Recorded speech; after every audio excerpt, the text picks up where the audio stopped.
मागच्या व्हिडिओमध्ये तुम्ही पाहिलं आहे की आम्ही तेलंगणा राज्यातील या सुपारी गणपतीचं दर्शन घेऊन पुढे बिदर येथील नरसिंह मंदिरालाही गेलो होतो। हे मंदिर खूप छान आहे। त्याचबरोबर येथे नरसिंहाचं दर्शन घेण्यासाठी चक्क अर्धा किलोमीटरपर्यंत पाण्यातून जावं लागतं। इथे मी पुढे व्हिडिओमध्ये दाखवलेलं आहे की कशा पद्धतीने गुफेतून पूर्ण पाणी आहे व आतमध्ये मेन मंदिर आहे। असं कुठेही नाही की दर्शनासाठी चक्क पाण्यातून जावं लागतं, पण या मंदिरामध्ये संपूर्ण पाणी आहे। इथे मी व्हिडिओमध्ये दाखवलेलं आहे, इथे तुम्ही पाहू शकता। मला तरी पर्सनली पाण्यातून जायची खूप भीती वाटते, म्हणून मी आतमध्ये काय गेली नाही, फक्त बाहेरून दर्शन घेतलं।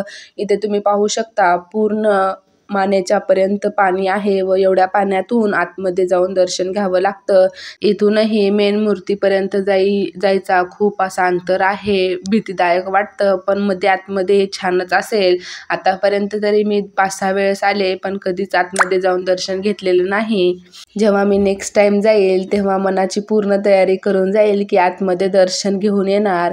लहान मुलांना तर आतमध्ये घेऊन जायचं थोडंसं रिस्की आहे, पण मंदिर आतमध्ये असल्यामुळे बरेचसे जण घेऊनही जातात।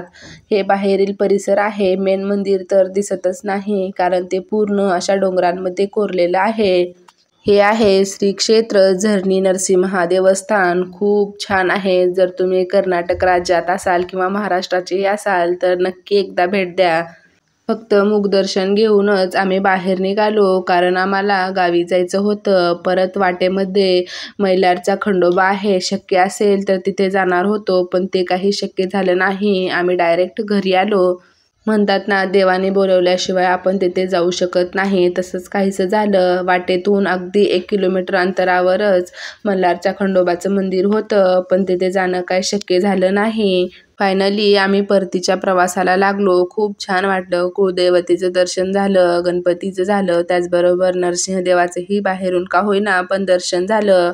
बिदरमध्ये पाहण्यासारखं खूप काही आहे। येथील प्रसिद्ध असा किल्लाही आहे, पण तिथे काही जाणं आम्हाला शक्य झालं नाही। जेव्हा नेक्स्ट टाइम जाऊ तेव्हा किल्ल्यावर नक्कीच जाण्याचा प्रयत्न करू। खूप मोठा किल्ला आहे। खूप पहाटे निघाल्यामुळे आम्ही अगदी वेळेत घरी पोहोचलो होतो। अचानक ठरलेला प्लॅन मात्र खूप छान यशस्वीरित्या पार पडल्यामुळे मला मात्र खूप खुशी होत होती।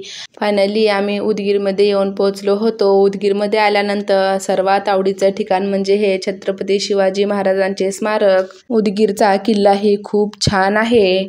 चला तर मग व्हिडिओला इथेच एंड करते। व्हिडिओ आवडला असेल तर व्हिडिओला लाईक करा, शेअर करा व चॅनलवर नवीन असाल तर चॅनलला सबस्क्राईब करायला विसरू नका। Bye bye.